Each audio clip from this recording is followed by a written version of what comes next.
Det er snart 30 år siden, jeg første gang blev præsenteret for en splitcanestang hos den gamle Henrik Bech. Den første, der på et skandinavisk sprog har skrevet om bygning af splitcanestanger. Og jeg besøgte ham, han boede lige over for Ordrup cykelbanen, og han havde så en kælder, hvor han lavede sine stænger. Så tog han en fluestang, spids til en fluestang frem. Der viste han mig spidsen af den, og fortalte mig, at den havde en dimension på omkring 1,5 mm. Det vil sige, at det er mindre end dimensionen på en almindelig tændstik. Og derefter fortalte han mig, at den er bygget op af 6 ligesidede splitter, limet sammen. Så siger man til sig selv, hvordan kan det lade sig gøre. Når man så yderligere derefter går over og tager den høvl, han brugte dengang. Det var en rubank, kaldte den.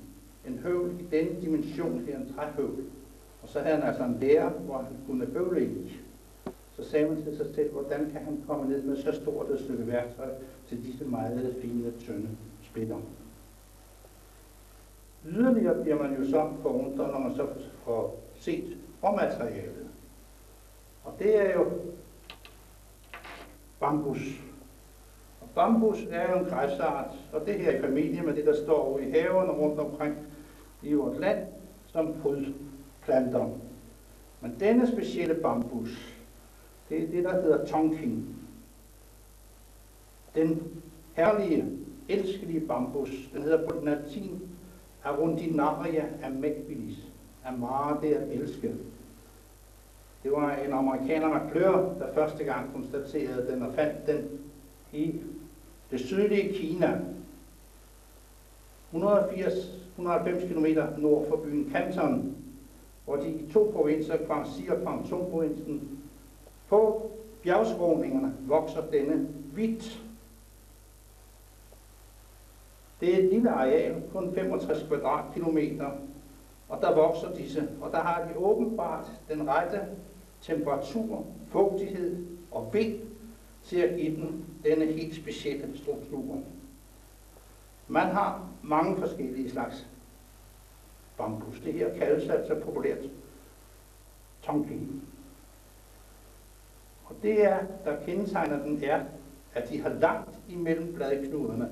Her er der siddet blade, at den voksede derude. Det er bunden den vej ned. Der er der siddet blade på, dengang den voksede op fra sin rodstok. Og der er altså langt imellem dem. Og yderligere har de det, at disse fortykkelser, som vi kalder bladknuder, de er meget lidt fremhævende. Når man så tænker sig, at dette rør, det skal forarbejdes til sådan et, så siger man, hvordan kan det lade sig gøre. Men det kan lade sig gøre. Og man kan lave de skønneste ting med det, blot man hele tiden tager sig i agt. For ved det, at der yderst her er et emaljelag, hvor man har simpelthen silicium i. Det gør, at de er skarpe som barberblade. Hvorfor bambus også bliver brugt som knive? Modsat bladknuden har vi på indvendig side skillevægge, som faktisk deler røret op i afsnit. Og derfor, når man får disse stykker af bambus, hvis de ikke er spaltet, så er man nødt til at spalte dem. For hvis man lægger dem hen til tørren, så vil der opstå utrolige spændinger herinde i, og det vil gøre, at de simpelthen revner ganske ukontrollabelt.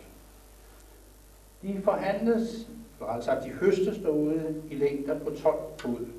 Det er jo der en dom, vi har her, at vi kører rundt imellem tommer, fod, millimeter osv. Men det er altså noget, vi må vende os til ved fluefiskeri. Det er simpelthen et kaos, men man vender sig til det efterhånden. Og her bruger man altså kvæg det, at stænger og alting fra tidernes morgen har været lavet i England og Amerika, så har man altså dette med fod, indsides og tommer. Og når man så får den, så er det i de fleste tilfælde 25 stykker ligger i det, der hedder en T-bag. Det er altså sådan en hessianklæde, og der forhandles de, kommer til Europa. Efter de er høstet, så bliver de lagret over et par år, og derefter flåede ned af Mekongfloden, og så skibet ud fra Hongkong, og kommer så til Europa, Amerika overalt. Og de importører, der så er i de fleste tilfælde, så er de dem liggende i 12 fod, og så går de dem med til 6 fod, for det er det mest håndterlige. Det er jo næsten ikke til at transportere noget med 12 fod. Derimod sådan en som 6 fod, det kan man godt have i en bil.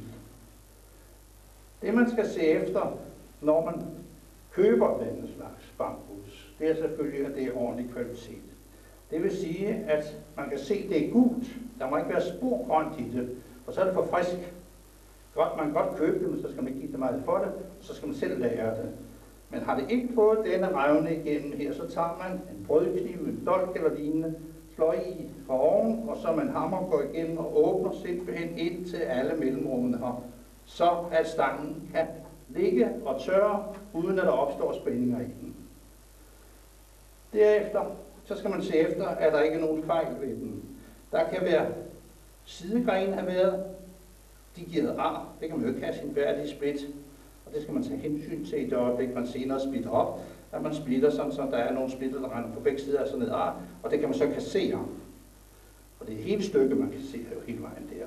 Og det samme er, hvis der er ormeknuder, derimod fordi det er en lille smule ristet, det gør ikke noget, for det ligger i det yderste emaljelag. Inden vi går videre, vil jeg gerne lige vise, at ud over dimensioner, altså vægttykkelse og diameter, er det væsentligt, at vi har en vis mængde powerfiber. Og de kan sikkert se her det mørke ude her ind til cirka. Det yderste stykke her. Det er powerfiberne, og de skal udgøre en væsentlig del af vægttykkelsen. Inderst har vi marven, den der ikke spor ved. Men det er det herude, vi bruger. Når vi har fået vores stok hjem, så skal vi markere, hvad der er bunden, altså det, der har stået nærmest roden, da det voksede ude i Kina. Og det mærker vi altså med en speedmarker eller andet, så vi har et mærke hele vejen her. Så vi ved, at dette er bunden. Uanset hvor mange splitter vi laver, så kan vi altid anbringe dem rigtigt, sådan så at de vender den rigtige samme vej. Her på tavlen har jeg tegnet et bambusrør i tværsnit. Det skal for at være ideelt, har jeg angivet målene her på det. Der skal det have en diameter herfra og herned til på imellem 50-60 mm. Og det skal have en vægttykkelse heroppe fra 7 til 7,5 mm. Yderligere skal man se selve snitfladen efter. Der har man altså yderst der med gult markeret emalje. Under har man noget, der hedder underemaljen. Og så har man det, der hedder powerfibrene. Det består jo simpelthen af fibre, sådan et bambusrør. Ja, alt tre er der jo fibre i. Og de sidder især tæt heroppe under overfladen og aftager sig, og faktisk herinde, der bliver det til marv. Den berømte amerikaner Everett Garrison, der var en af dem, der var dygtigst til at håndbygge stænger. Vi taler her slet ikke om disse stænger, der sælges af Orvis, Leonard, Hardy osv. De er save, de er fræse, det er ikke håndarbejde. Det var de dyre, men det vi snakker om nu, det er virkelig håndarbejde. Han gjorde så det efterhånden, som han delte dem op, for de skal jo deles op, så vi kan høve dem ned i splitter, at han mærkede dem romertal og bogstaver. Jeg har fra begyndelsen fundet ud af, at det var betydeligt bedre, om man med en speedmarker lavede en spiral, en stejl spiral, hele vejen rundt her. Den har det formål, at når vi har endemærket og har her-mærket, så vil vi altid bagefter uanset, og i det her tilfælde kommer vi op på 24 splitter, så man kunne lægge dem på et bord i den rækkefølge, sådan så dem, der sad som naboer her, kommer til at ligge ved siden af hinanden nede på bordet. Jeg stræber nemlig meget efter, at man ikke tilfældigt tager stykkerne her og limer dem sammen. Det skal være sådan, at de passer sammen og har den samme relation til hinanden, som de har haft dengang de sad i stokken her. Når vi så har fået dem lagret, og de skal opbevares absolut tørt. Den mindste fugtighed ødelægger det hele. Det skal man tænke på. Nærheden af fyrrum eller lignende. Så skal vi til at stille den. Og det gør vi altså. På gamle dage gjorde man det med en dolk, og Garrison han brugte det med nogle tilspidsede skruetrækkere, som han simpelthen hamrede ned igennem i bladknuderne, og det afsted kom tårer hos mange stangbyggere, fordi når man øver vold på sådan et rør her, så sprænges det ved siderne. Det er jo tørt, meget tørt, og kan nemt sprænges. Vi vender tilbage til vores tegning her. Der måler vi så omkredsen her. Helt nøjagtigt med stålmålbånd. Ikke bare i den ende, men også i den anden ende. Der er ingen, der siger, at fordi den har en diameter på 50 til 60, eller på 60 her, så kan det godt have 50 i den anden ende. Og der tager vi så simpelthen de steder, hvor det er, måler ud, halverer det og sætter et mærke. Således. Og så tager vi og halverer, måler omkredsen flere steder, gør sådan her, sætter mærker i. Er man på det praktiske, som de senere vil se på det afsnit, hvor I voksne er aktør, så deler man med det samme i 6 lige store dele. Fordi vi skal jo frem til en sekskant, altså at vi har en således her, meget groft, ikke? Derfor er tallet, det er 6, det er meget vitalt. Og da hver af splitterne, eller hver af blanksene, stykkerne, topstykke, bundstykke, skal bestå af 6, så skal vi have det her delt i 6. Og der gør Ib så det med det samme, at han med det samme mærker af, nu han er i gang med at mærke, også her, og på samme måde hernede, også således. Der var det så, at Guy, som gjorde det, at han simpelthen hakkede en skruetrækker ned der. Men det er ikke nogen god måde. Den kendte stangbygger, Bjarne Friis, ved Randers, han viste mig, hvordan man gør det mest praktisk. Her skal vi tænke os en stiliseret skruestik, sådan, sådan, og så her har vi så her, ikke? Og imellem den kæberne her har vi et knivsblad. Og for oven altid her en bly eller anden træklump eller noget, som man ikke kommer galt af sted. Derefter så tager han, og vi kan lige så godt bruge det fra begyndelsen af, så vi lærer det. Der deler han den deroppe. Ved simpelthen at have sit rør, skal jeg prøve, jeg er ikke god til at tegne, men altså, således her, må I tænke dem, så har vi en bladknude hernede, ikke? Og så tænker jeg, hvis det går den vej ned her, ikke? Og så den vej hen her. Sætter man simpelthen dette stykke her imod kanten her, således at den altid står vinkelret på. Hvis vi tager det, ja, jeg kan lige vise det her, hvis vi tænker, at det er kniven her, jeg tænker, det er kniven, der går op her, så skal den komme op her, ikke? Sådan. Og så skal den vinkel på overfladen altid være ret 90 grader. Og det gælder hele vejen igennem. Så lægger han den imod, hvor vi har vores mærke her, ikke? Og derefter giver han lige ind med hånden, eller med en hammer, et klap, og så går den igennem. Og derefter følger vi hele vejen de mærker, vi har, og deler de to.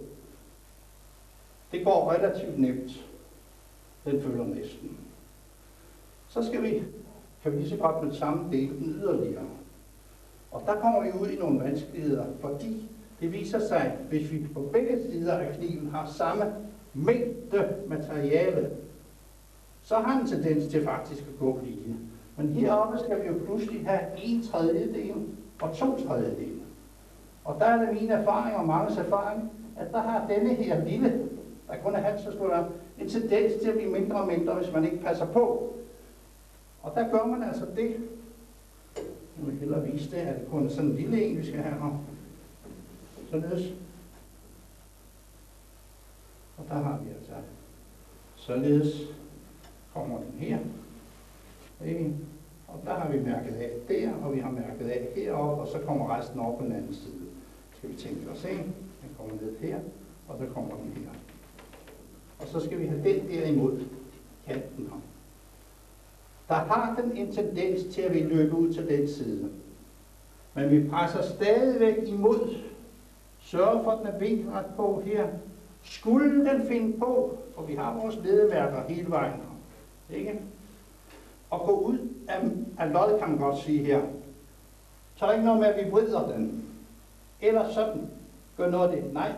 Vi presser stadigvæk, men vi presser samtidig den vej på selve stokken. Enten med en hånd deroppe, eller vi har her tilbage. Og lige så vi op der det mindst, så presser vi den vej ud imod her, så vi tvinger kniven til at bevæge sig den vej over her. Og derved kan man med øvelse, det kommer meget hurtigt, spalte den ned på meget små dimensioner. Og det betyder noget, den nøjagtighed, vi får her, for det sparer os for en bunke ærgelser, blod, sved og tårer senere hen. Så har vi altså fået dem delt nu i disse 6 stokke her. Her har jeg så angivet disse 6. del, det er kommet i vores stok. Den kan vi lægge op sådan her. Og nu skulle vi have den forskudt. Og man må nemlig ikke have det, at bladknuderne sidder samme sted på den endelige stang. De skal forskydes. Og derfor så tager man og kører den for eksempel 2 og 4 og 6 ud til siden, og de andre et lille stykke.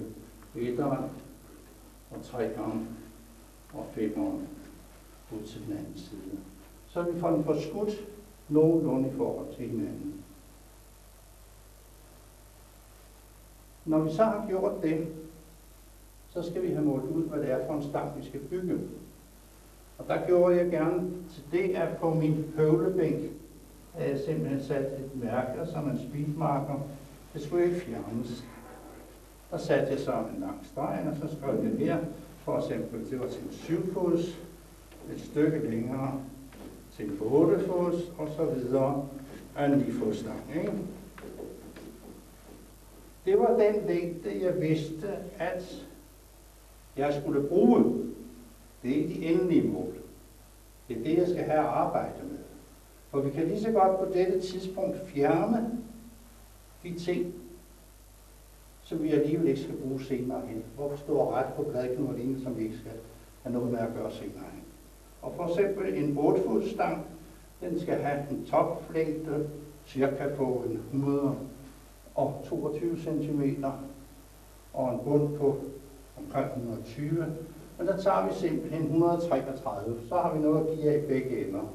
Og der tager man så simpelthen, hvis vi tænker os, at vi har forskudt dem, så sørger man for, at denne længde, som vi skal have på en 8-fodsstang, den bliver placeret heroppe, sådan så vi har den lige ved en bladknude her, og så når til en bladknude her.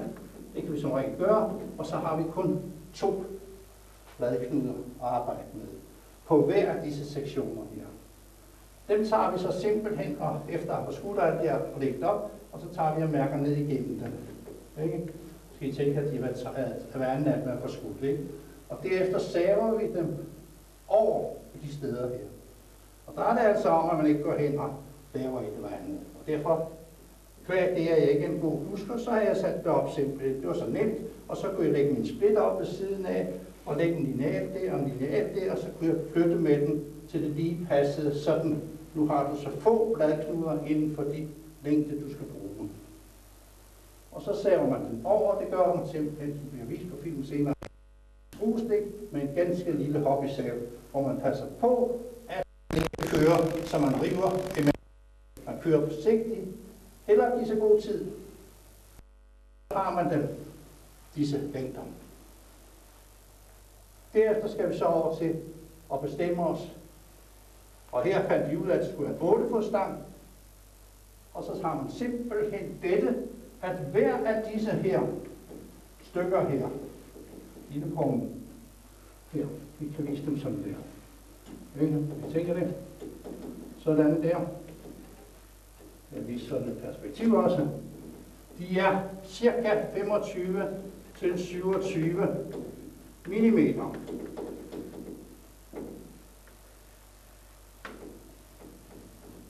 Og da det er til en 8-fods stang,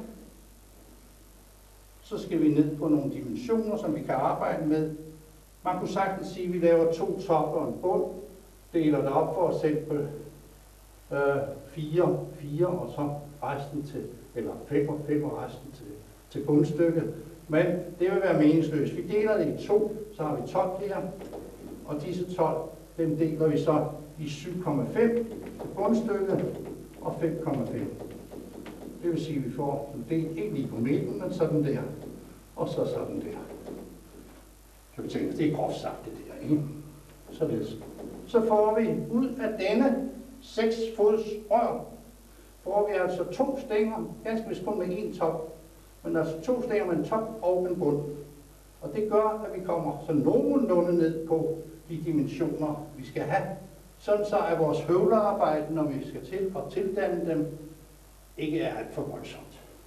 Og især dem, der går over i de større stænger, til laksestænger lignende, hvor det er jo kolossale dimensioner, man skal arbejde med, betyder det meget, at man indskrænker høvlearbejdet til et minimum senere hen. Det vil sige, at man splitter dem så tæt på maksmålet. Det er selvfølgelig maksmålet i en tapering, vi skal have plus noget til her, så der er noget tolerance til at arbejde med. Men man kan faktisk med øvelse splitte disse ned, så de bare har en 4 mm heroppe. Kan det lade sig gøre. Og det vil sige, at der kunne blive 6 herovre. 6 gange 4. Og det vil sige, at der kunne blive 3 gange 2 12. Og så tager man et andet rør, og der laver man så bundstykker det. Men det er altså for viderekommende. Der er også begyndt her sådan. Inden vi går videre, vil jeg lige give en oversigt over de væsentlige procedurer, der nu skal foregå. Vi har årsbillerne, som vi fik ud af vores rør, 24 styks. Derefter skal vi rette bladknuderne. Derefter, når de er rettet, så foretager vi den første høvling, hvor vi bare laver den helt lige. Så vi får trekanterne. Her har vi jo foreløbig sådan en trapezform, og så laver vi simpelthen en trekant ud af det, en ligesidet trekant. Derefter bunder vi den sammen, og så varmehærder vi den, og derefter laver vi den endelige høvling i taperingsmålene, sådan så vi får de endelige tilspidsninger, der skal til. I den anden del af programmet her, hvor Ib han gør det på en anden måde, og jeg vil bare lige præcisere det med det samme, hvilke fordele, hvilke ulemper der er ved det. Han går her, og derefter splitter han med det samme på imod kniven, så han får trekanterne. Derefter bunder han dem sammen og hærder dem. Og når de så er hærdet, så giver han sig til at rette dem. Altså tretallet her, romertretallet. Rette bladknuderne, og derefter høvler han.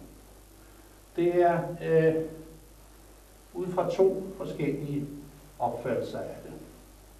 I det øjeblik, vi går sådan med råsplitterne, og vi retter dem, bladknuderne, ordner det hele, så de er lige, og så derefter høvler vi den første tapering, og så snører dem sammen, så bevarer de den samme facon hele tiden. Og så kan vi høvle videre.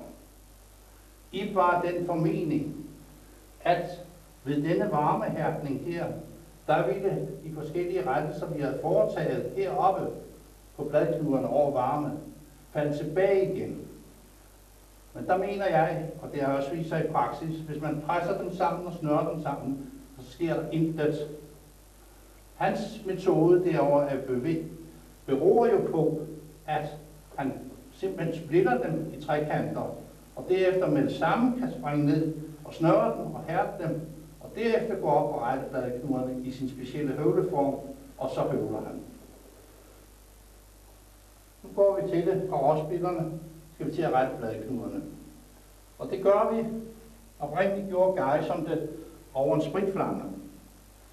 Så har han altså to gummihandsker over en spritflamme og opvarmet til de her berømte 180 grader, hvor bambusen bliver ganske blød. Jeg har gået over til at bruge en rødrister, min kone havde kasseret, stillet den på en plade her, enten en gammel stenplade eller en asbestplade, så der ikke brænder ned igennem. Og så havde jeg ovenover dette her lavet af alufolie, også kaldes husholdningsfolie, således, og så er en åbning midt i her, således. Skal vi tænke os, den går ned her. Og det er relativt let i det der køkkenfolie.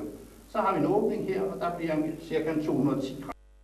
Og der kan man så holde sin spætter over med disse steder. Så stod han simpelthen i hånden og rettede dem. Og mange mennesker opgav det. Efter at have lavet en 2-3 stænger, så opgav de det.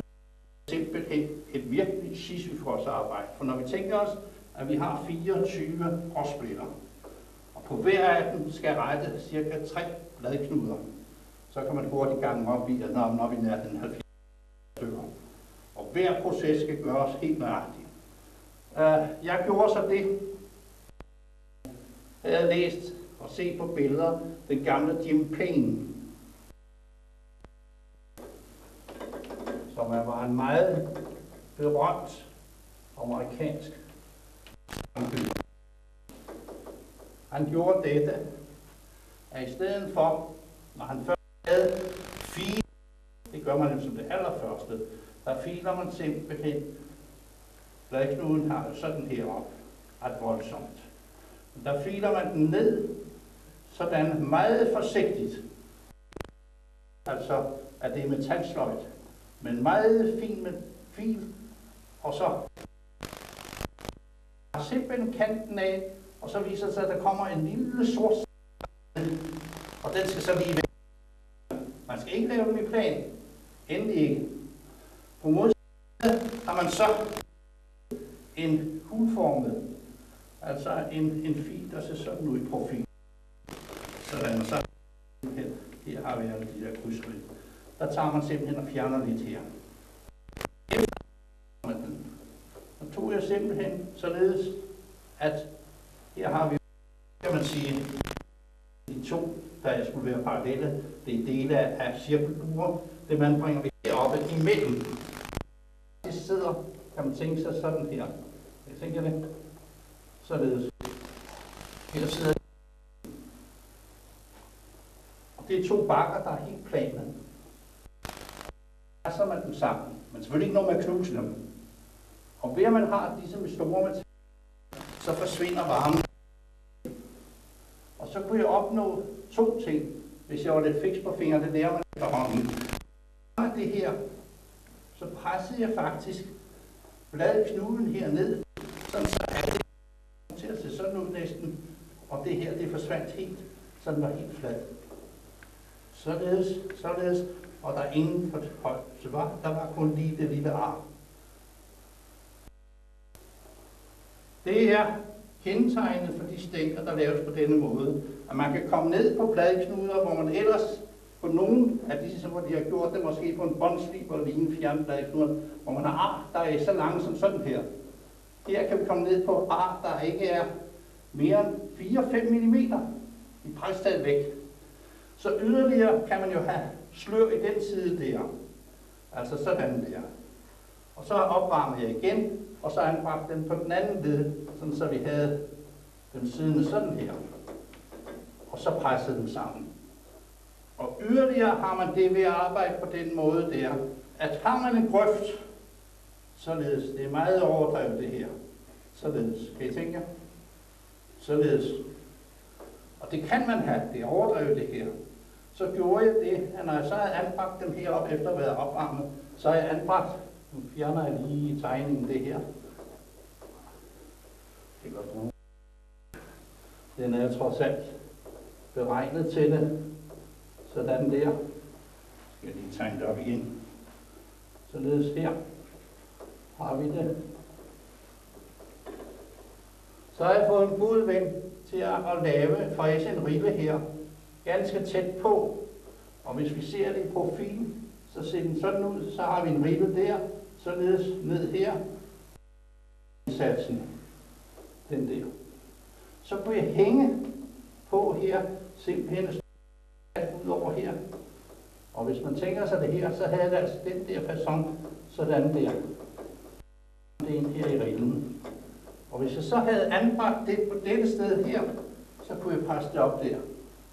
Noget, som man kun kan gøre på denne metode her, og rette det ud. Når så alle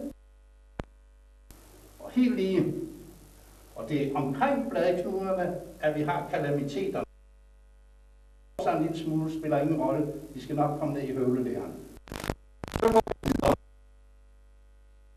til vores første høvling, og der er der mange, der bruger en lamineret, svær træ, hvor man har fået en maskinsnikker til at fræse en 60 graders grøft.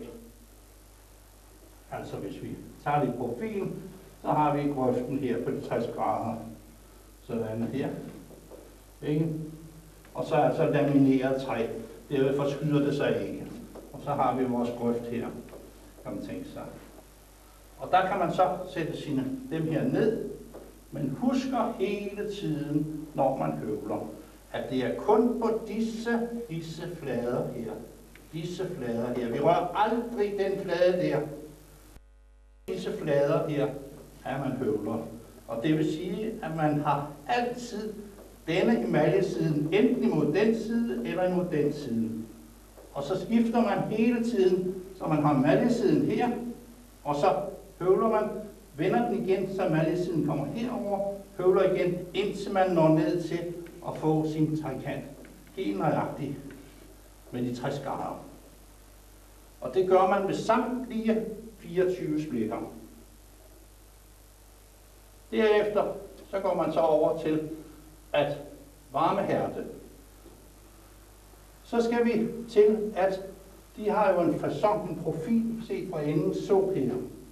Og vi altså har emaljelaget, det kan jeg lige så godt pointere nu. Denne flade bruges aldrig til nogen, hverken høvling eller noget som helst. Derimod gør vi det, at vi tager simpelthen med en kniv, gjorde jeg. Geisen havde en speciel høvleform, han gjorde det i. Og en kniv tager jeg simpelthen, ligesom det er en slethøvl, og så tager ned, sådan så vi får en vinkel her på 60 grader. Og til hjælp, der køber man hos en isenkrammer eller anden en 60 graders målevinkel. Den ser sådan ud. Der har vi både 60 grader her, men det er især denne her op, vi skal have. Så den kan vi jo sætte over her og gabe, og så se nøjagtigt, når vi har de 60 grader. Og der viser det sig, at selvom man ikke har det der amerikanske øjemål, som tømrer og snedkere har, når de arbejder i træ, så kan man meget hurtigt finde frem til, hvordan man skal holde det.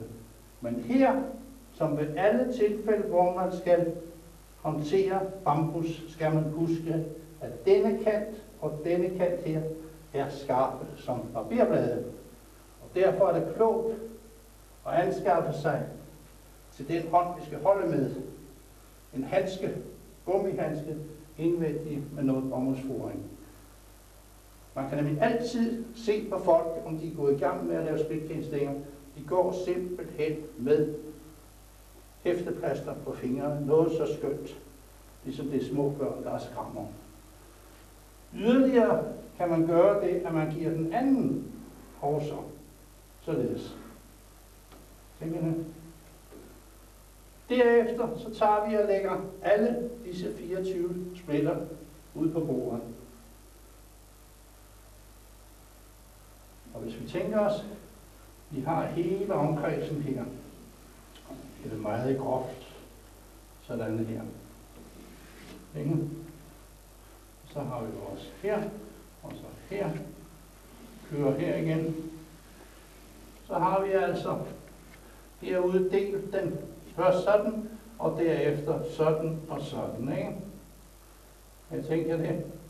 Og så tager man altså denne her, det er bundstykke 1, Her er en tilsvarende bundstykke 1 også, og en bundstykke 1 her, og en bundstykke 1 har vi også her, og en bundstykke 1 her, og den sidste her.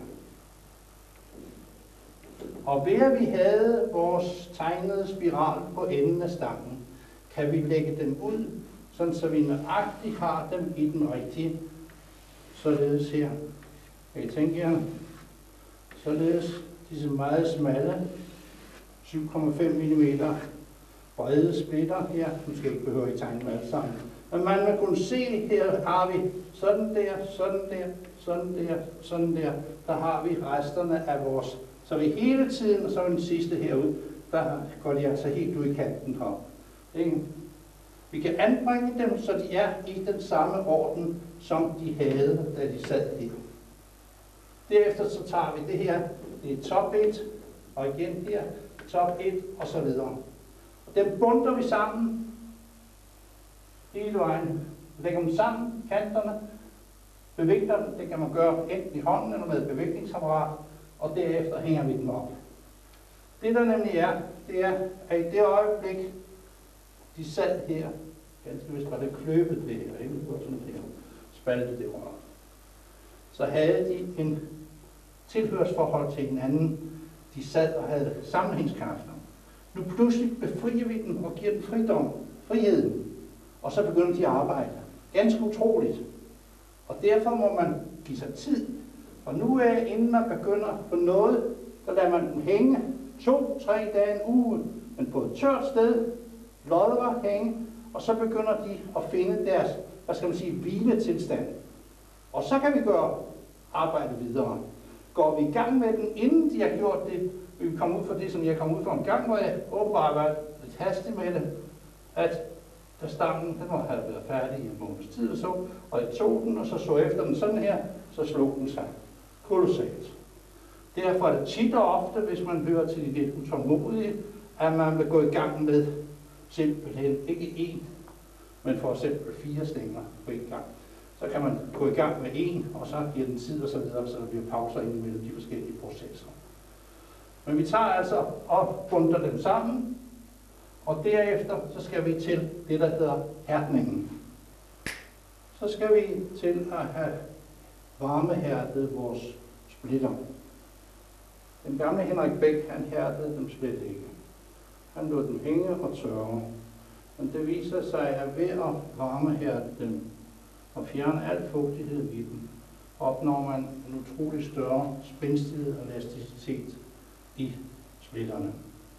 Og derfor, når vi nu har de splitter, vi har snoet sammen, så skal vi opvarme dem til 175 til maksimalt 190 grader Celsius. Og til den ende brugte vi faktisk det, der svarer til en metalskorsten, hvor man altså har jern herude, så har man noget isolationsmateriale og et indvendigt rør.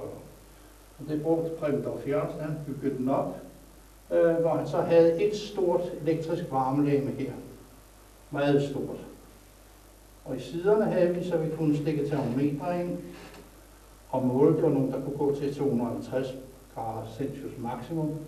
Og så i bunden, der er han så sat en stor elbakke, den de bruger til elmontage, fast, og så en lille forskydelig bakke her til at lægge splitterne i. For at strålevarmen ikke skulle gå direkte ned på den, lavede han et varmeskjold således her, hele vejen igennem. Så tændte man for ovnen, der var sådan en låge, det var faktisk det gamle fra en gammel mejerilåge, junge, herude, sat sådan der, lukket. Og når man så var nået op på den passende temperatur, 190 grader, så åbnede vi, så faldt temperaturen noget, og så puttede vi vores splitter ind på bakken og skød dem ind. Og derefter satte vi uret i gang, og de skal som regel have 12-14 minutter. Når halvdelen af tiden var gået, så trak vi den ud, vendte bakken ind, rullede, så de også blev, hvad skal man sige, kom til at ligge anderledes derinde, og kontrollerede stadigvæk. I det øjeblik temperaturen gik under de 175, så begyndte vi at sætte strøm til. Vi sådan så røg op på 180, så slukkede vi igen for at holde den sådan nogenlunde der. Fordi der er en kolossal eftervarme i det her. Det er ulempen ved det. På den måde hærdede vi de første røringer. Senere ved hjælp af en god ven, Erik Dahlberg, der fandt vi ud af, at det var betydeligt bedre. Og man gjorde det, at man delte dette op. Således. Så vi havde et stort, mindre og et lille element. Yderligere fik vi reguleret det via en relækasse, sådan så vi til at begynde med at kunne sætte alle 3 elementer i gang, op til vi nåede til de 150 grader. Derefter så koblede vi det her fra, lod vi de 2 køre videre, op til vi nåede 170, så koblede vi den fra, og så den sidste her brugte vi til finjusteringen. Derved kunne vi komme meget tættere på, og havde nemmere ved at regulere det. Yderligere gjorde han så det, at han fandt ud af, at vi kunne lige så godt lave det moderne, hvor man har simpelthen en del der rum. Det er altså, den var firkantet, men jeg viser det bare her sådan. Og så har man simpelthen et hul her i denne plade, der går igennem, og et hul her, kan man tænke sig. Og så heroppe, der havde vi en af disse propeller med motor fra en almindelig bageovn, hvor man har det, man kalder varm luftcirkulation. Og så satte den i gang. Så fik vi en meget, meget jævn strøm. Den går langsomt. Nogle kammerater, de prøvede på, hvad de havde hørt om det her idé, så satte de fuldt tryk på, og de kunne stadigvæk ikke få en pæn fordeling af temperaturen hele vejen. Så forøgede de hastigheden. Det blev bare værre, så stod det simpelthen og dirrede og skåede meget, meget langsomt. Og han er sådan lidt af en Ole opfinder, så han lavede en helt styrekasse med en digitalur, hvor vi kunne sætte forud og netop sætte de temperaturer. 150, alle 3 slået til, 170, de 2 slået til, og så det sidste her. Og kassen skal køre på 185 eller 100, og så en plus minus 1 grad. Yderligere har han gjort det og sat det til, så hvis vi så stoppede motoren. Når de så er færdige hernede, skal vi passe på, og når de kommer ud, så er de bløde. Derfor skal vi hurtigt have dem op og hænge og svane af. Hænge et par dage eller så, så de virkelig kommer i ro. Derefter så går vi videre i processen.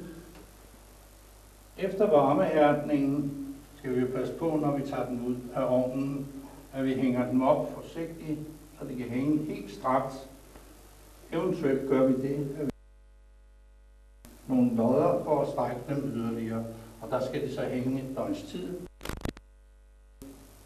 Deres normale temperatur. Og derefter skal vi så til det sidste punkt, høvling i endelige mål. Til det de foreløbige mål en stor blok af lamineret træ, hvor man så får en meget dygtig maskinsnedker, en overfræser, til at lave denne grøft på med vinklerne på 60 grader. Nej. Således. Og så laver han den med den tilspidsning, som man skal have.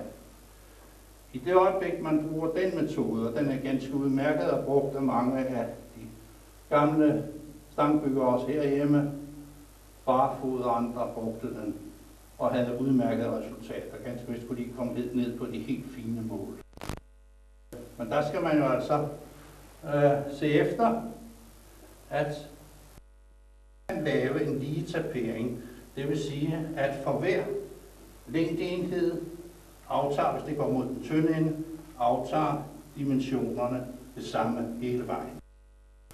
Vi er jo i dag, det at vi gerne vil lave det, der hedder sammensat tapering. Det vil sige en compound, hvor den ikke går lige efter en linje. Hvis man tænker sig meget groft, at vi har her en split. Her er den. Laver vi den sådan der. Så har vi, bortset fra den sløring, der jeg fik med der, sådan. Så har vi en lige tapering, ikke? Det er simpelthen sådan, så hvis vi tager halvdelen af det, og så har vi proportionalt mellem de 2 mål der. Men vi vil tit godt have det, at vi eventuelt, nu har vi stadig den lige linje her, at vi så har en tapering, der går sådan her, meget groft taget. Det er bare for at demonstrere, hvad der sker, ikke? Således, så den ikke er ens. Og til det formål er vi nødt til, det ser så hæsligt ud, så jeg vil ikke se det mere, men det er altså forklaringen, at man har en sammensat tapering.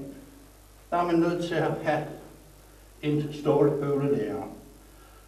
Nogen for at gøre det nemt, det er jo det til at begynde med i aluminium, men det holder ikke ret længe, det bliver simpelthen slidt op og kan ikke holde til. Man bruger simpelthen koldtroet stål i dimensionen 20 x 20, eller som vi sidste år har gjort 25 x 25 mm. Og så får man en dygtig, man har jo de her store fræser, computerstyrede og ting og sager, og der kan man få disse mål meget, meget nøjagtigt, disse grøfter lavet.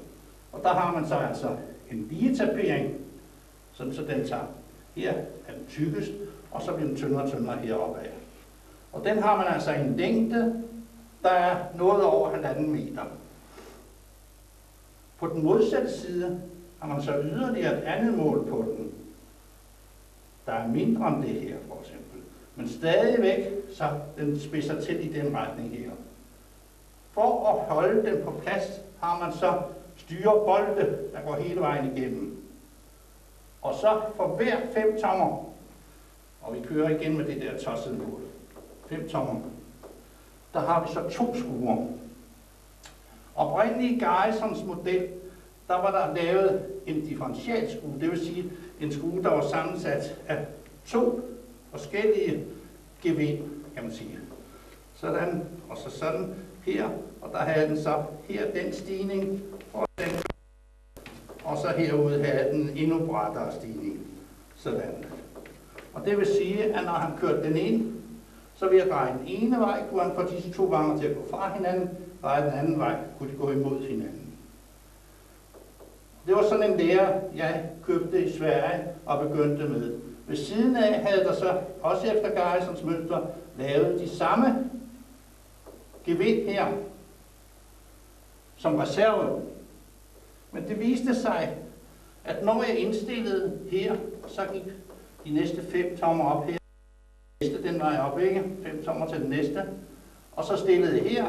Og så gik tilbage og målte det her, hvor dyb grøften var, så han slået sig. Og det er fordi, der altid er et slip imellem skruen og gevindet. Det kan aldrig gå 100%.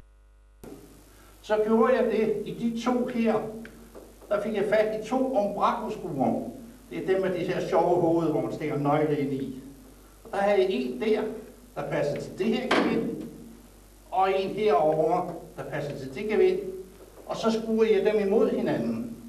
Så brugte jeg Garrisons differentialskrue til at trække den sammen med, og de andre til at presse den fra hinanden. Og ved at arbejde sammen med disse 2, og så måle lige midt imellem her, så var jeg 100% sikker, når de først var låst fast, så rokkede den ikke.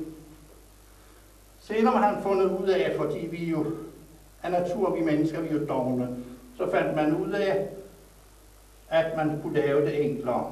Man gjorde simpelthen det, at man lavede et enkelt gevind sådan her, havde igennem her, og med dette her, der kunne man simpelthen trække dem sammen. Så havde man en kort skrue her, der gik imod denne flade her, som vi ser ned her, og så presse dem fra hinanden.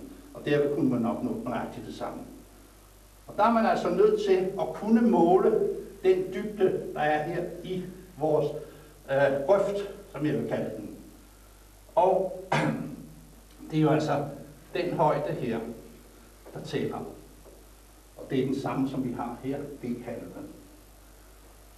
Man kan selvfølgelig gøre dette, at man tager en split af et stykke kasseret, sætter ned her, høvler det helt i plan, og derefter tager en mikrometerskrue og måler alle de 3 sider. Altså den afstand og den afstand, divideret med 3, og så skriver tallet op. Og det vil blive et kæmpe arbejde. Derfor bruger man et måleur. Det vil sige, at man har et måleur, der er beregnet til, skal jeg se hvordan det går her, sådan, ikke? Og en viser, således, den går som regel herop, kommer ned her, i et rør, og så kommer der ud her et målestok, eller hvad skal man kalde det, hvor der har i enden et gevind, hvor man kan skrue forskellige ting i. Og til den ende, der har jeg altså fået en dygtig maskinarbejder til at lave nogle her, der lige er præcis 90 grader. Eller 50 grader. Det er meget, meget, meget præcisionsarbejde. Så har man på dette rør her sat, skal vi tænke os det bare her ikke, taget i snit, ikke? Således. Og det er spændt fast herpå. Derefter kan vi sætte dette ur herop, og så vil denne pæl gå ned imellem her, og ramme de to flader, og derefter stille sig på et tal. Og så kan man gå tilbage og gøre det, at man stiller her en dybde, høvler, måler, nøjagtigt de tre der, og derefter stiller vi vores måleur ovenpå her, og ser, hvad den viser.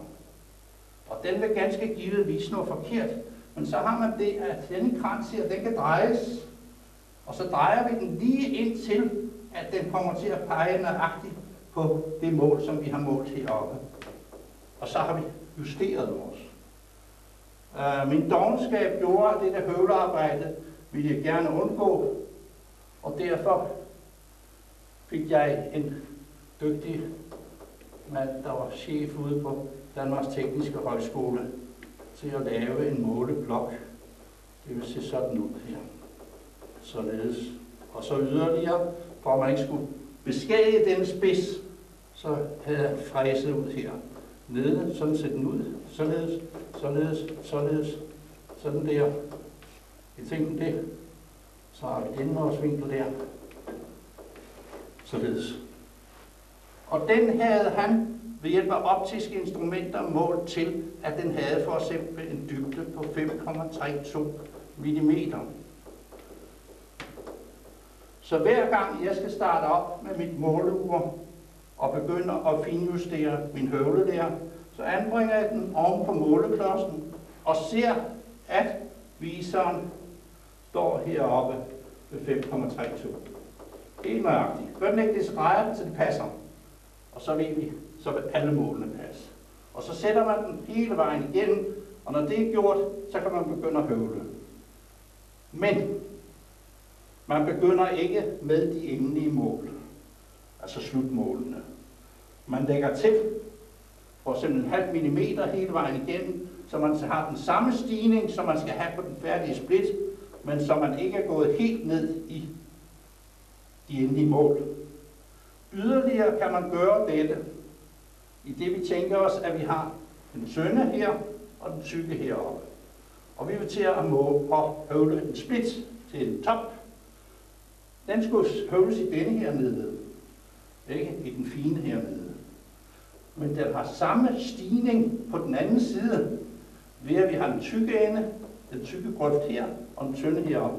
Altså kan vi gøre det og begynde at høvle her. For det der betyder noget, og så høvle hele vejen igennem, til vi kommer helt ned, og så drejer den rundt, og så gør på den anden side. Det der betyder noget, det er i det øjeblik, vi har vores split. Altså, lad os sige, sådan, nu viser jeg det for, det er maljesiden, ikke? Således. Så betyder det kolossalt meget, at vi har så stor en understøtningsflade som muligt. Det er idiotisk at gå hen og putte sådan en stor split ned i en revne i grøft. Der er denne her. Den vil kendre simpelthen. Vi skal have så stor en understøtning som muligt. Derved får vi den størst mulige præcision. Når vi så til slut har sat de endelige mål på, har slebet vores høvl, så stålet det er barberskarpt, så går vi i gang. Og høvlingen foregår jo på den måde, som vi senere ser på, hvor Ib viser det, at man simpelthen kun lige til at begynde med, at man er nødt til at holde, hvis vi tænker os, vi har her, og så har vi den tynde ende her, det står tynd, til YN, D, og her har vi den tykke ende her, ikke? Og har vi den her, således Altså lægger vi den ned her, vores split i denne rille, og så tager vi simpelthen og holder bagved den, og så høvler fremad. Det sidste her, det kan vi altså blive nødt til at holde foran. Men det er et meget, meget kort stykke hernede, vi er nødt til at holde foran. Derefter går vi over til at holde bagved, sådan så vi trækker faktisk høvlen væk fra holdepunktet. Og det vil sige, at man derved hele tiden er sikker på, at man kommer ikke til at rive i den. Det er jo det, der har undret folk, når de ser disse dimensioner på spidserne, hvor de er nede i 0,75. Altså denne her højde her, 0,75 på slut. Det er jo vanvittigt tyndt. Men det er simpelthen fordi, at den ligger, som I også vil se meget tydeligt på filmen senere, at den simpelthen søger selv ned i rillen. Vi rører ikke ved den her. Og så hele tiden vender emaljeside der, emaljeside der, og hele vejen igennem roligt. Og det er den skønneste del af hele arbejdet det her, for nu ser man virkelig, der sker noget. Og de sidste gange man kører her med en god høvl, der vil man få den skønneste lyd. Det er ligesom sådan, den synger henover her. Og det er altså, det er creme de la creme, når det sker. Og så alle splitterne helt nøjagtigt. Og man bliver ved, til man faktisk er så langt nede, så man næsten kører i høvlelæren. Det vil sige, at man får ganske små metalspåner på den. Nået så langt og færdig med det og høvle. Og de vil forstå på den måde, jeg forklarer det her, at det er ikke noget, man går lige ud og arbejder 5 minutter på, og så går ind og laver noget havearbejde eller noget andet, og så går i gang 5 minutter til. Det er en lang seance, hvor man i det øjeblik, man er i gang med det, så fortsætter man, fordi så har man det i hænderne, og så glider det. Så samler man de 6 splitter, som vi har snakket om, på den måde nøjagtigt, som de var placeret i røret. Det vil sige altså 6 B1'er her, det er dem fra til bundstykket, ikke? Og så de 6 toppe til 1'er, der hører til, de 6 andre B2'ere, T2'ere, og simpelthen sætter dem sammen med tape, altså denne englehud, og hænger dem til side, og lader den have lidt fred og ro, inden man går i gang med det næste, som er sådan set the crucial point. Det er limningen, hvor man skal helst være 2 mand sammen. Limeren, fordi limen, det er gerne 2-komponent lim, den har en vis arbejdstid.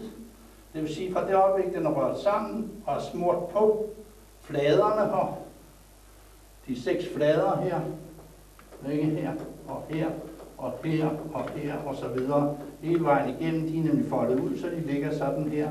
Det vil de se på filmen senere hen, ikke? Sådan. Og så giver man dem tandbørste ganske udmærket til det. Ikke? Så har man sin englehud her, folder den sammen, og så snører man på bevægningsapparatet. Og når det er færdigt, eventuelt som vi gjorde i gamle dage, hvor jeg så ligesom en bedemand, ruller dem mellem 2 masonitplader, og så op og hænge med vægte i, så det bliver helt strakte. Og så lader man den hænge der 2-3 dage. Og derefter kan man gå over til det, som jeg vil kalde stangmontage, hvor man altså fjerner limrester, polerer stangen op, fjerner emaljelaget, og først nu fjerner vi det emaljelag herude, og det gør, at vi nemmere får de limrester, der kan sidde her, også med.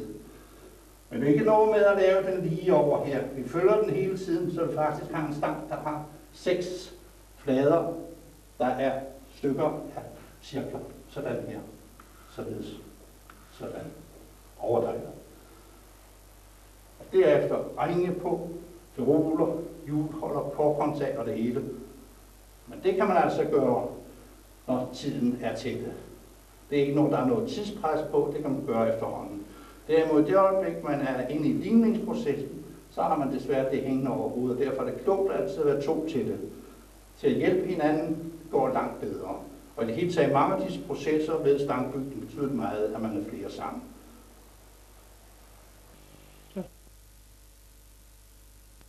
Delt stangen i 2. Og derfor måler vi den totale omkreds og deler det antal millimeter i 2.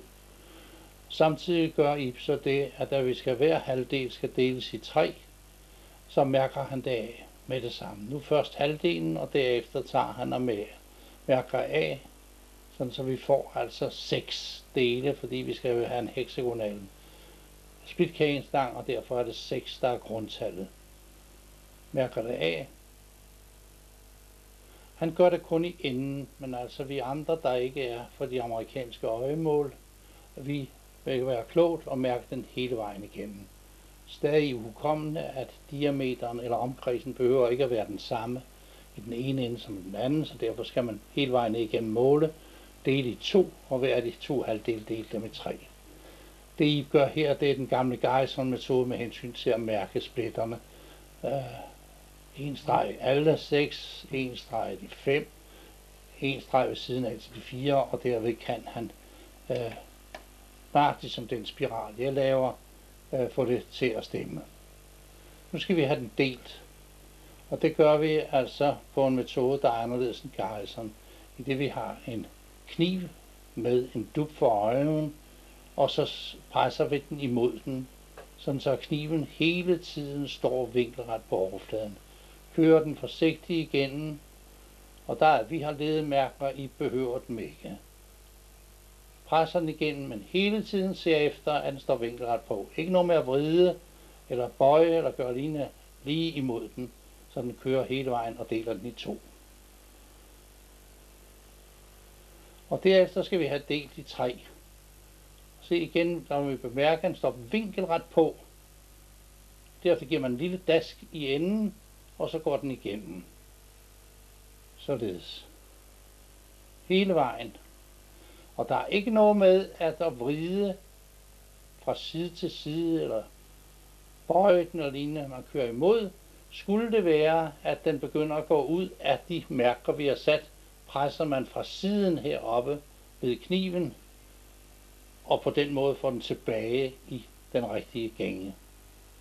Så har vi fået vores 6 rå splitter, og dem lægger vi op på et bord, hvor vi i forvejen har mærket af, fordi vi skal lave en 8-fodstang, og for at have noget overskydende materiale, så skal vi have ca. 133 cm. Det mærker vi af på bordet, og vi vil gerne have det sådan, så at vi har så få bladknuder som muligt, og det vil sige, at vi i nogle tilfælde går fra en bladknude og ender lige før en sidste herhenne. Og så kan vi have altså kun 2 bladknuder imellem. Det, vi fjerner det nu, saver det fra, gør det forsigtigt med en lille bitte hobbysav. Meget forsigtigt, ikke noget med vold, for vi skal ikke have den til at splinte eller revne eller noget. Og det er simpelthen de stykker, som der er ingen grund til, at vi skal arbejde på den, for dem skal vi slet ikke have med. Og det er altså den længde, vi regner os frem til, plus et overskud i hver ende til at kunne kassere til sidst. Derefter så måler vi den over, og ser så, at den har næsten alle sammen en bredde på 25 mm. Der gør vi så, som vi forklarede tidligere, deler dem i 8 plus 4, 8 plus 4. Så vi får 2 splitter til bundstykker af 8 mm, og 2 splitter til topstykker af 4 mm. Og her igen er vi nødt til at mærke dem af hele vejen op.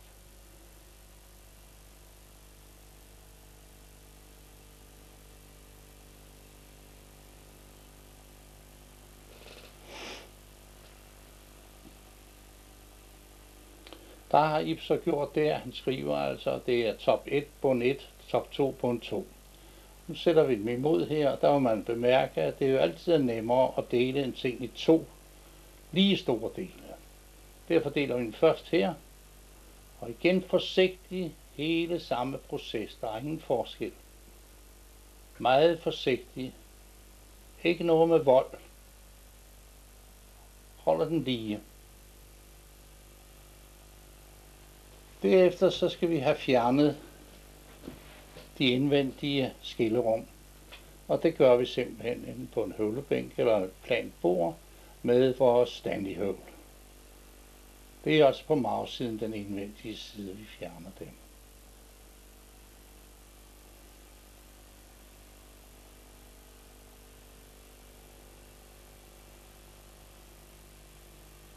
Derefter så skal vi fjerne de udvendige bladknuder. Det kræver altså omhu, og der gør man det ganske forsigtigt med en meget, meget fin fil, så man holder absolut parallel med bambusoverfladens emaljeside, så der ikke kommer nogen ridser. Derefter gør I det frække, at han simpelthen sætter de 60 grader af med det samme. Det kræver noget øvelse, men har man en kassabel bambus, kan man jo øve sig på den og derved få den rette håndelag. Jeg gjorde det med en almindelig spejderkniv, men altså her, det er jo meget nemmere. Og man får meget hurtigt fornemmelsen for de der 60 grader. Eventuelt kan man stå vinkelmåler. Og for at det ikke skal være så gør I det altså også på den anden side. I Garrisons tid, der høvlede man, der havde man rille, hvor man kom den ene 60 grader ned i.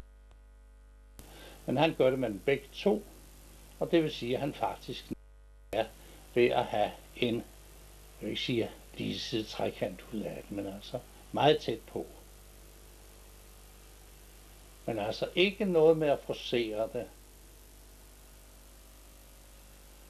Gør det præcist, nøjagtigt.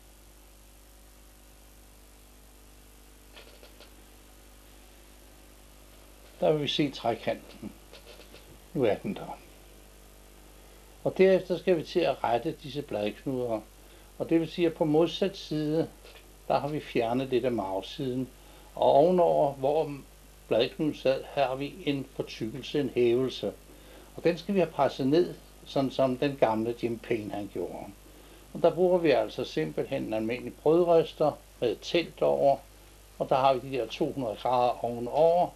Og der holder vi så bladknuderne over til 180-190 grader og bliver så bløde som smør.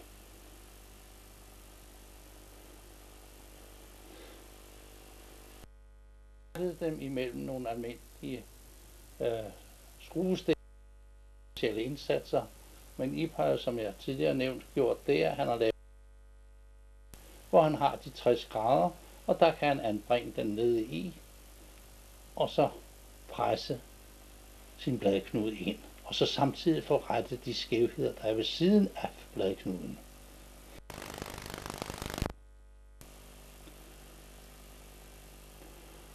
Nu varmes den op,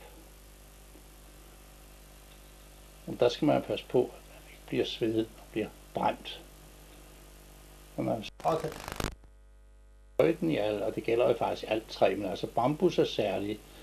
Det bliver blødt som gummi faktisk.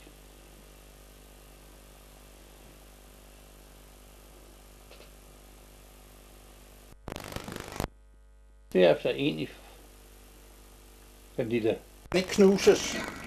Det vi opnår ikke noget med at knuse eller lignende. Bare sådan, og ved at vi har de store metalmasser, så sluges varmen fra splitterne, eller fra splitten, meget hurtigt, og den bliver afkølet, og så kan vi tage den ud, og så er den, hvor sådan den skal være.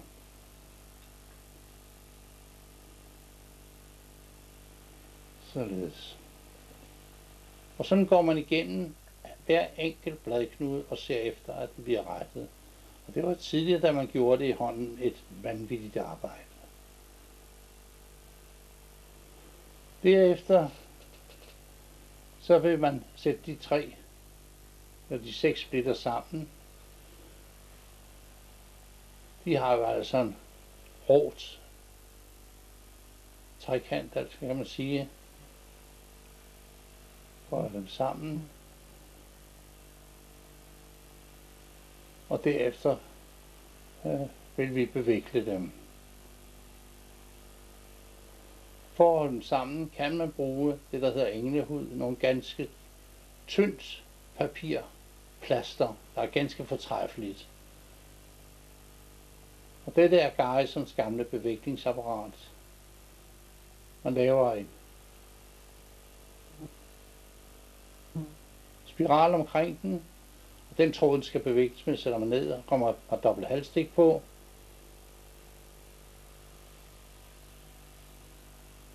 Og dem sørger man for, at de bliver bundet ned, så de går med den retning, som de 6 splitter bevæger sig i, når de bliver bevæglet.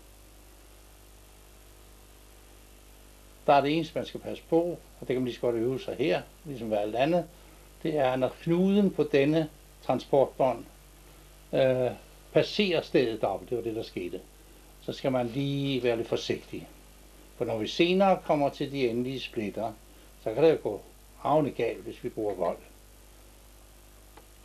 Nu bliver de så hængt op.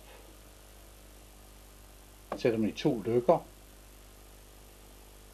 Det er for, at de kan få en passende hvilepause. Nu er vi nået så langt, så nu er den ene del af stangen lavet, og så kan vi gå over til de andre i mellemtiden, for at de lov til at hænge. Og ved siden af vil de se nogle andre hænge, og der er lodder i enderne. Det er altså limede blanks, der hænger til hærdning.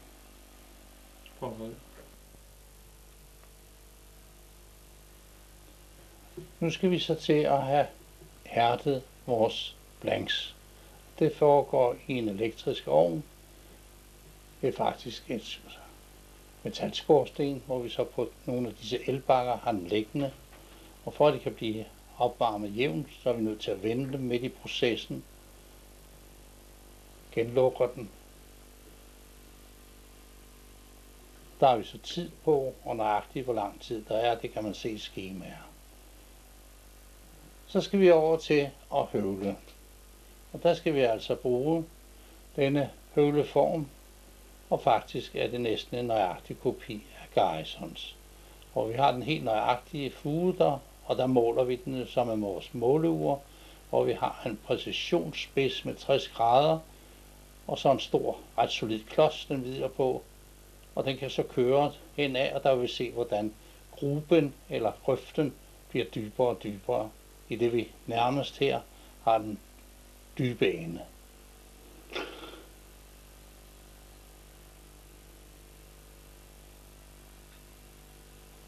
Derefter skal vi finde ud af, hvor på høvleformen, at vi skal have vores splitter lagt.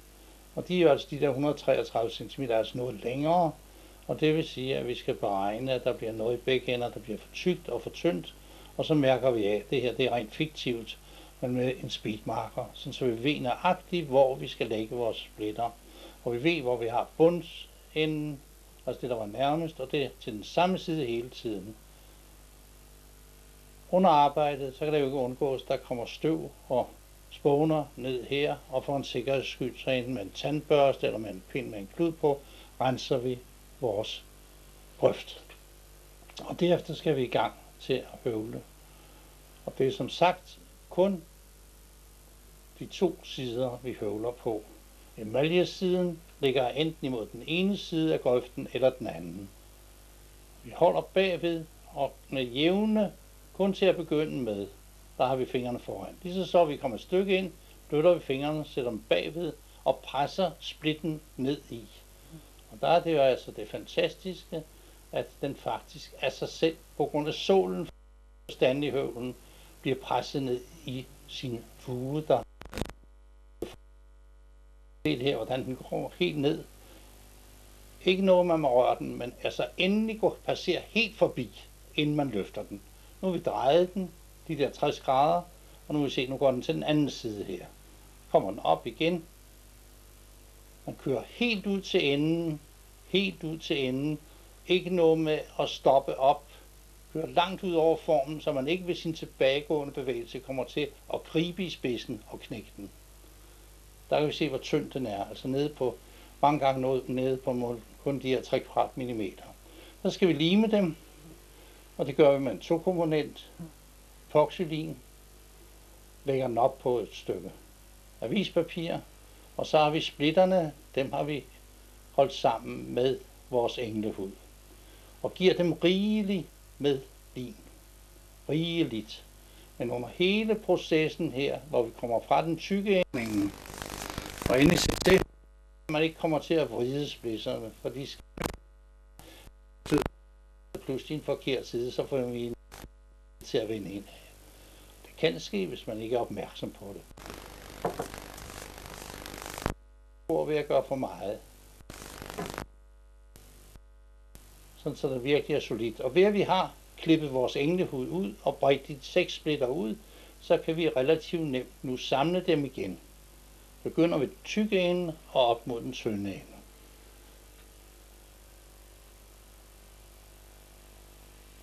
Sådan en 2-komponent lim har en bestemt arbejdstid, og derfor har man selvfølgelig en tidsfaktor at regne med. Det gør, at dette arbejde er faktisk det eneste, hvor der kan være lidt nerver på.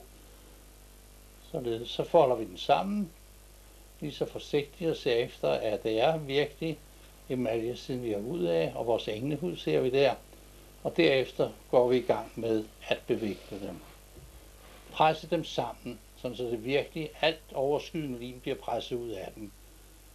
Der begynder man næsten altid med den tykke ende her. Igen den der i en spiral op over, og for enden 2 dobbeltstik, halvstik, og så begynder man langsomt at køre. Og der er det af stor betydning, at under hele denne beviklingsproces, at stangemnet, blanksen, bliver holdt så lige som muligt. Og derfor er det en utrolig hjælp at have et par andre hænder til at holde i og gribe den, når den kommer ud på den anden ende. Men langsomt og især passe på, når knuden i drivsnoren kommer op, at man der lige giver sig tid til at læse den igennem. Sådan så den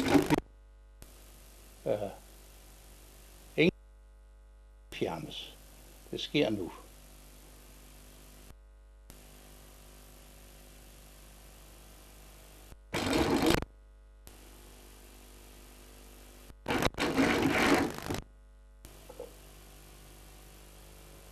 Forskellige bevægninger rundt, vender vi igen fra den tykke ende mod den tykke ende ved en krydsbevægling.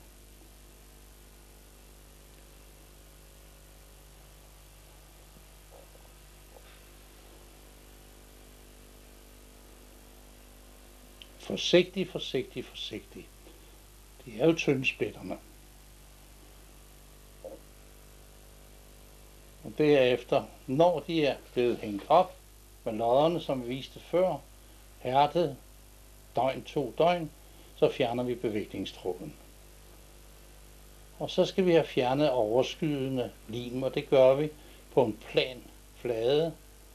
Jeg brugte en stor butiksrude, og så en klinge til at fjerne det med. Og det sidste fjerner man simpelthen med en pudseklods, hvor man har noget meget, meget fint sandpapir. Det fineste. Og passer på, at man ikke laver noget med runde kanter. At man virkelig følger fladerne. Så er vi kommet så langt, så vi har fået korken sat fast, limet fast. Og så skal vi til at slibe den ned i form. Og det gør os altså på faktisk en trædrejebænk. Men det er jo ikke sådan bare lige at spænde det op. Vi er nødt til selve blanks at have den inde i et rør. Den bliver altså spændt fast her, og vi sat noget tape, for at der ikke skal komme nogen ar i blanks. Og derfor flytter vi den hen, og så ind i chokken, hvor vi har motoren. Og den kommer nemlig op på meget store hastigheder. Og vi har været ude for, at folk ikke har tænkt over det her, og pludselig bare lige tænder for motoren, og så tager det ikke 2 sekunder, før det hele det er sprængt. Her kan vi roligt gøre det, for det er et stykke, der skal senere skæres væk, så der behøver vi ikke have noget tapering under neden. Og så gør vi det simpelthen med groft, rigtig groft sandpapir og en klods, og så kører vi frem og tilbage og er faktisk modellører. Så fjerner vi faktisk al den overskud, og nu vil I se mellem de korkskiver, hvoraf og I bruger sådan, at hjulholderen har også af kork. Og efterhånden så går det finere og finere sandpapir. Derefter måler man, hvor langt skal det nå op. Og har man noget øvelse, behøver man ikke at måle, hvor tyk den er. Men altså, jeg vil våge at påstå, at folk, der første gang gør det, de er nødt til at måle tykkelse og så videre med et skydelær. Og der kan man jo så vælge den form, som man synes, at ens korkhåndtag skal have, så det ligger bekvemt i hånden. Og den sidste gang, man kører op over efter at have fået de endelige mål, der bruger man faktisk bagsiden af sandpapiret til at give den sidste afslibning. Og det er den typiske cigarformede Garrison håndtag. Her er det meget fine sandpapir, men altså til allersidst bruger vi bagsiden af det. Man er forsigtig her. Det er jo ikke noget, man har taget. Og der har vi altså set, at to og hjulet have til at holde hjulet. Modsat, hvor hjulet skal sidde, der gør Ib det, at han to små splitter, lancetformige splitter af bambus. Noget som jeg lærte af Daniel Bremont, en fransk stangbygger, og som Ib så også bruger på sine. Derved hindrer man, at ringene til hjulholderen skærer sig ned i korken og ødelægger den. Der har vi en lille trekantet fil, og den tager han simpelthen i hånden, langs med de der to streger, han slog med halen, der kører han lancetformige splitter skal ned. Ganske forsigtigt, for der skal ikke fjernes for meget. De skal lige ligge der.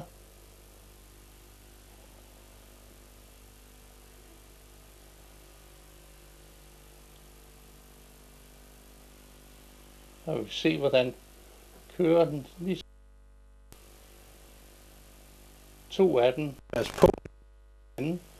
Og derefter prøver han lige, hvordan passer disse splitter med emaljesiden opad selvfølgelig. Lægger noget så nydeligt der. Og de limes så fast senere med epoxylim. Og så har vi det. Så skal vi tage. Og der har Ib så mærket af, hvor langt ferrulen skal nå ind. Fordi den har ikke nogen i sig. Så det kan ikke nytte, at vi bare presser den igennem, for så render den hele vejen. Derfor har han mærket med en blyant, skal nå.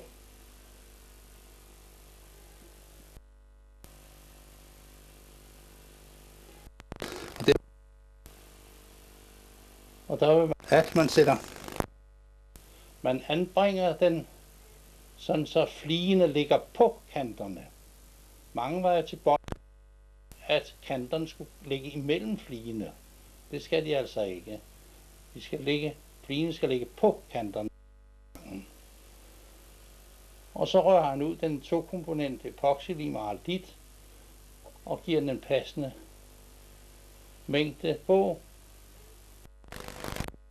Og så også noget på soliditterne.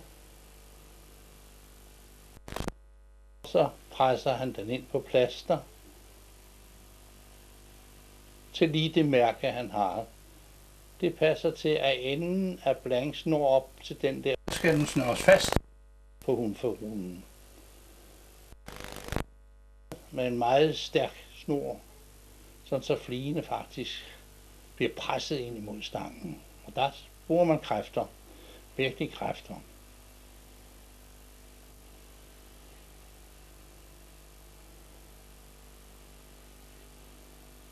Og så gør man det samme ved handferrulen, og derefter sætter man den sammen. Og ser til, at de er i flugt med hinanden. Det kan man nemlig se, når stangen bliver sat sammen, at der ikke er nogen forskydning. For bare den mindste forskydning mellem de to ferruler og det sted, hvor de sidder på stangen, kan jo give flere centimeters udslag på den anden ende. Derfor skal man nøjagtigt se efter, at de sigter, ved at man drejer stangen rundt. Og derefter lægger man den forsigtigt ned, og så lader man den hvile, indtil epoxylinen den er hærdet, og det tager cirka en god times tid. Derefter kan man tage den fra hinanden. Så skal vi til at montere vores stangringen. Og når man får den, så er de jo bare lige standset ud. Men de skal slibes til, så de får en pæn overgang. Det kan man se her på den ved siden af.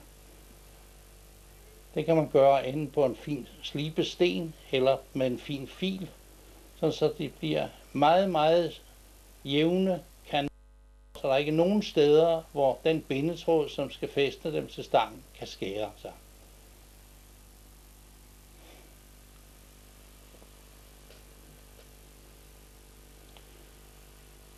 Inden har vi fundet ud af, hvor den stærke side er på stangen, og modsat der anbringer vi vores slangering. Det gør vi igen med. Det er godt at være gode venner, der kan skaffe sig noget. Så sidder den fast, så begynder vi beviklingen med den tråd, som vi har valgt. Den er nylon-tråd i de fleste tilfælde i dag. Lægger den op over,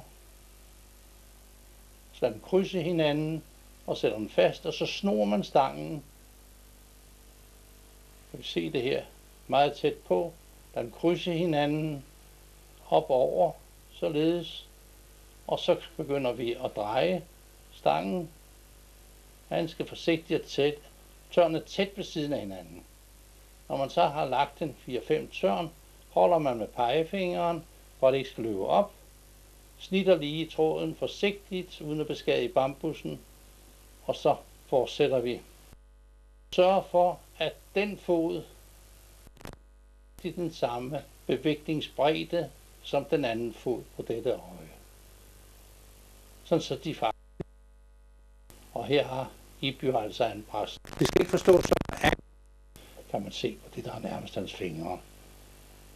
Men de har ikke samme bredde, disse bevægninger. Jo nærmere vi kommer til toppen, jo smallere bliver det. Men ved hver at de der slangeringe er de lige brede over de to fødder. Nu lægger han så en lykke ind over, holder den fast, gennem nogle bevægninger, 3-4 stykker, og så der kom den, ser vi det tæt på, således, og så igen nogle bevægninger, tæt ved siden af hinanden, men ikke noget med, de krydser hinanden. Og derefter det amerikanske bid, ligesom Oliver Kite, han brugte sine tænder, stor fryd for tandlægen, så fik han noget arbejde, stikker den igennem lykken, og så strammer den til. Således. Og den overskydende del, den skærer man af med barberbladet meget, meget forsigtigt.